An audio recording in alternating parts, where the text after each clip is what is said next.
Hey guys, good morning અને welcome back to the channel. અને અત્યારે ગાઈઝ આમ જો 9 વાગે અને મને અચાનક ફોન આવ્યો કે ભાઈ જવાનું છે કામે, એટલે ટૂંકમાં પાણીના ગલબા હારવામાં. તો અહીં વાંધો નહીં, જતા આવીએ પાણીના કામે. આમે આપણે પૈસાની જ જરૂર છે અને કામની જરૂર છે, તો આપણે કામ તો ગમે ત્યાં કરી લઈએ, એની તો ઉપાધિ નથી. તો કામ કરી નાખીએ. આજે અચાનક ફોન આવ્યો કે ભાઈ આવી જાય કામ ઉપર. તો હાલો, હું તો વાટ જ જોઈને બેઠો હતો, કંઈ ફોન આવે ને કંઈ જાય એટલે જ. અને જો સાયકલ લઈને નીકળી જાઉં છું. અને સાયકલ લઈને એવા હાટું જાઉં કે ગાડીમાં પેટ્રોલના પૈસા નથી, અને સાયકલના લીધે હું તો કહું યાર, સાયકલ જેવો ઓપ્શન છે ને આપણી પાસે, એવો ઓપ્શન એ કંઈ નથી. કદાચ ને આપણી પાસે BMW કે થારે હોય ને, પણ સાયકલને ના લાગે. કારણ કે સાયકલ લઈને તમે અનલિમિટેડ કિલોમીટર સુધી દોડ્યા જાઓ, એમને મકેલા રાખો તોય કંઈ ના થાય. એમાં તો પેટ્રોલ જોઈએ, આડાવડું ઘણું બધું થઈ જાય. એના કરતાં સાયકલ બેસ્ટ. હું મરું નહીં ને ત્યાં સુધી આપણે સાયકલ જ અકલવું, લેવું બધું પણ અકાલશું સાયકલ જ. તો બસ ઠીક છે યાર, cycle is more important of my life. થોડું ઘણું ઇંગ્લિશ બોલી લઈએ આપણે, એવું કંઈ નથી. કારણ કે 12 પાસ છે આપણે, થોડું ઘણું તો આવડવું જોઈએ. બાકી હાવ પછી કર્યા જેવું જ ના હોય. હાવ કે એમ કે ખાલી કર્યા રાખવું આપણે કે 12 પાસ જ છે, ભાઈને કંઈ આવડતું નથી ને આમને તેમને, પણ હાઈલા રાખે એવું કંઈ ના હોય. અને આ રસ્તો યાર બહુ ખરાબ છે એકચ્યુઅલીમાં. હે ને મારા સાયકલના ટાયર નબળા પડી જાય, એટલે હું આ રસ્તે બહુ ઓછો જ નીકળું. હું નીકળું જ નહીં આ રસ્તા ઉપર. આ ઓલા ગતરું ખોડી નાખી અને પછી હેરખુતા કરી ના દઈ. અને આ વાત હેરખું બરાબર જ છે યાર. સરકારને શું કહેવું ખરી મારો કોન્ટેક્ટ, હા કોન્ટેક્ટ નથી. બાકી હજી વાત કરે કે ભાઈ ડામરનો રોડ પાછો બનાવી દો, એટલે હું વાંધો ના આવે અમારે ગરીબ માણસોને. એટલે સાયકલ લઈને જાઉં ને એટલે વાંધો ના આવે. સાયકલને ઈજા ના થવી જોઈએ, તો કંઈ વાંધો નહીં યાર, બરાબર છે.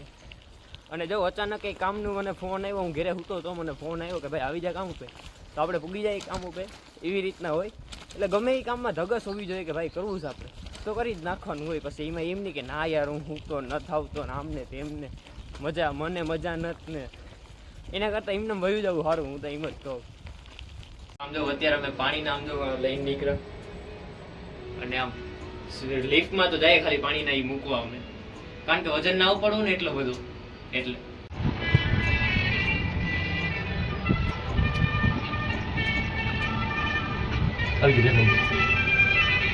ફાઇનલી કામ પતી ગયું. આ રિક્ષામાં આપણે જઈએ અને અંદરથી પાણીની બોટલો. અત્યારે જો મોટરનો અવાજ તમને આવતો જ હશે, તો નો પ્રોબ્લેમ યાર. અને આમ જો આપણી BMW અહીંયા વેડી.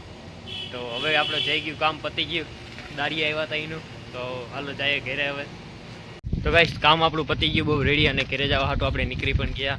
અને આમ જો અત્યારે કંઈક છે ને 12 જેવું થઈશ, અને હું કંઈક 9 વાગે આવ્યો હતો. અને કામે પતી ગયું બધું વ્યવસ્થિત, અને આપણું રોજાઈ સડી ગયું એક માહિતી, તો કંઈ વાંધો નહીં. આવું કામ કરાય એટલે ટૂંકમાં આમ જો 12 વાગી ગયા ને રોજાઈ સડી ગયો, અને કામનું કામે થઈ ગયું. આપણો વ્લોગે ઉતરી જાય, એટલે બેસ્ટ છે યાર. બધું કામ કરો તમે તમારે દિલથી કરો એટલે બધું રેડી જ છે યાર. લાઈફમાં ગમે એ થાય, બધું લખેલું જ છે આમ તો, જો કે પણ જે થાય એ સારા માટે જ થાય, તો નો પ્રોબ્લેમ. ઘરે પૂગી જાય. બપોરે આવીને સીધું હુઈ જ ગયો હતો. તો અત્યારે છે ઉઠ્યો, અને અત્યારે કંઈક 6 વાગે તો ઉઠી ગયો મસ્તીનો. નાહવું ધોવું તો છે નહીં, તો એમને બેઠો અત્યારે તો હું. અને સવારે તો કાંઈ ગયો હતો, અને એના પૈસા હમણાં 1-2 દીમાં આવી જાય, તો નો પ્રોબ્લેમ. પૈસા આવે એટલે ઘરનાને આપી દઈએ, એટલે પાછો હપ્તો નીકળી જાય આપણો બીજા મહિનાનો. અને આમ જો ગાડી કાઢી લીધી. અને એને અત્યારમાં મને ડાયરેક્ટ ફોન આવ્યો દોસ્તાનો કે ભાઈ આવતો રે ક્રિકેટ રમવા. એટલે ચાલો જતા આવીએ ક્રિકેટ રમવા. ઘરે બેહું કરતાં ક્રિકેટ રમવું સારું, આવડતું નથી પછી સીટેથી જોઉં આપણે, તો કંઈ વાંધો નહીં, જતા આવીએ. હાલો જો હું તમને બતાવું. જો આપણે પૂગી ગયા ક્રિકેટ ગ્રાઉન્ડે. અત્યારે આ ચડેશ્વરની જે ગરબી થાય છે ને, ત્યાં જ છે આ ક્રિકેટ ગ્રાઉન્ડ. તો હું આવ્યો ખાલી આટો મારવા, દોસ્તોએ બોલાવ્યો કે આવતો રહે, તો મેં કીધું હાલો જતા આવીએ. આમાં કંઈ ના કરવા કરતાં તો ક્રિકેટ રમીએ એ સારું છે, તો નો પ્રોબ્લેમ યાર, બરાબર જ છે જે છે એ આપણે. આમ જો મારા છોકરાઓ ફૂટબોલ રમે અને અહીંયા ક્રિકેટ રમે. આપણે જોકે એમાંથી કંઈમાં રસ નથી, કારણ કે આવડતું નથી આપણે કોઈ દી રમ્યા જ નથી ક્રિકેટ કે ફૂટબોલ. 1-2 વખત રમ્યા, પણ એટલો બધો મેળ આવતો નથી કંઈ, તો નો પ્રોબ્લેમ. આની પહેલાં મને રમાડ્યો નહોતો, મને બોલાવ્યો તો ખાલી એમને, તો કંઈ વાંધો નહીં યાર. અહીંયા આપણે એ જ કર્યું, આની પહેલાં આપણે જે કર્યું હતું એ. અને આમ જો આપણે સબસ્ક્રાઈબરે મળી ગયા, તો ઠીક છે યાર, બધું બરાબર જ છે. આપણે ખાલી જોવા જ આવ્યા છે અહીંયા ક્રિકેટ ને ફૂટબોલ બે. તો આમ જો આપણે અહીંયા અત્યારે બેઠા મસ્તીના બે વસ્તુ જોઈએ, ફૂટબોલ જોઈએ અને ક્રિકેટ પણ જોઈએ. અને આમ જો આ ભાઈ આપણો સબસ્ક્રાઈબર છે, હમણાં કરી લે, કર્યું નથી ને પણ કરી લે.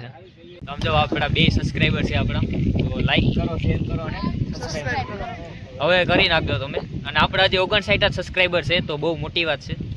વાચમાં બેટતા લઈ લીધું પણ દડો ઓલા લોકો પાસે છે, તો એ આપણે દડો નહીં દઈએ તો આપણે ખાલી એમને બેટ રોઈને રાજી થાય, ખાલી એમને હવામાં ફેરવીએ.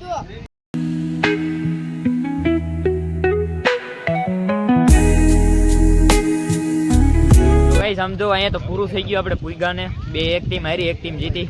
તો ટીમથી તો આપણે ફેર નથી પડતો કંઈ, અને છોકરાઓ મસ્તી પણ કરે આપણે વ્લોગ ઉતારતા હોય એટલે, તો એવું કંઈ ના હોય. આ મનમાં ના લેવાનું હોય કંઈ વસ્તુ.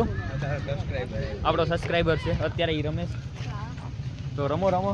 મને તો આવડતું નથી, બાકી હું રમેશ. તો હાલો, નો પ્રોબ્લેમ, જઈએ ઘરે હવે પાછા પાછા. હું ગાડી લઈને આવ્યો કારણ કે એન્જિન રાઉસ થઈ જાય થોડુંક એનું, એટલે. આમ જો અત્યારે છે ને આપણે સોડા પીવા આવ્યા, અને ગ્લાસમાં સોડા આપે આપણે, તો ગ્રેટ સોડા છે. સાદી સોડા જ પીએ કારણ કે સાદી સોડાના જ રૂપિયા છે આપણી પાસે, વધારે મોટા રૂપિયા નથી, બાકી મોટી પીસ. સમજો ઘેરે પૂગી ગયો અને પપ્પામાં બેઠા મસ્તીને ગાડીને રાખી દીધી. અને આમ જો મમ્મી લાકડા લઈને આવતા રહ્યા. આ ઓલો ગેસના બાટલાનું હવે બહુ ઓલું થઈ જાય છે ને, તે લાકડા લેવા જવા પડે, તો મમ્મી લાકડા લેવા ગયા હતા, લાકડા લઈને આવી ગયા. તો કંઈ વાંધો નહીં, ખાવાનું તો આપણું ઉપસે નહીં કોઈ દી, કારણ કે પેટ હાથું તો આવું બધું કરવું પડે છે એટલે. આમ જાઓ પપ્પા પણ. માય પપ્પા ઇઝ વેરી ઇંગ્લિશ સ્પીકિંગ. કારણ કે જિંકેથી પપ્પા ભણ્યા છે, એમ તો ગ્રેજ્યુએટ છે, પણ મારા વારી નોકરી લેવી નથી ક્યાંય, અને મળીની વાત બીજા નંબરની છે, તો કંઈ વાંધો નહીં. હે ને હું અને મમ્મી આવ્યો બકાલું લેવા, એને એ ગાડી લઈને. સમજો હાલીને આવતો બકાલું લેવા, કારણ કે લાકડા તો આપણે લઈ આવ્યા, પણ હવે લાકડા તો ખાલી લઈ આવ્યા, પણ લાકડી તો કંઈ નથી થતું ને, તો બકાલું લેવું જરૂરી છે, તો બકાલું લેવા આવ્યા અત્યારે. અને એ ગાડી લઈને, બાકી પહેલાં તો અમે હાલીને આવતા હતા, તો હાલીને આવવું પડતું હતું, અને તો કંઈ વાંધો નહીં, બકાલું તો જરૂરી જ છે, બકાલા વગર તો કંઈ બને નહીં. તો મમ્મીને અત્યારે લઈ જ છે બકાલું, અને આપણે અહીંયા પણ સબસ્ક્રાઈબર નથી મેળવી, મમ્મીના બેનપણી છે, તો કંઈ વાંધો નહીં, બરાબર છે. અત્યારે તો હાલે આવી રીતના ગાડી લઈને આવ્યા, એટલે હવે તો ઉપાધિ નથી આપણી પાસે, ગાડી આવી ગઈ એટલે. આમ જો ઘેરે પોગી ગયો અને મેળી પે ચડી ગયો હતો, અને આમ જો વ્યૂ પોગી ગયા 7:30, અને આપણો ટાઈમ થઈ ગયો વ્લોગનો સુવાનો. તો મળીએ નવા વ્લોગમાં. Thank you so much for watching.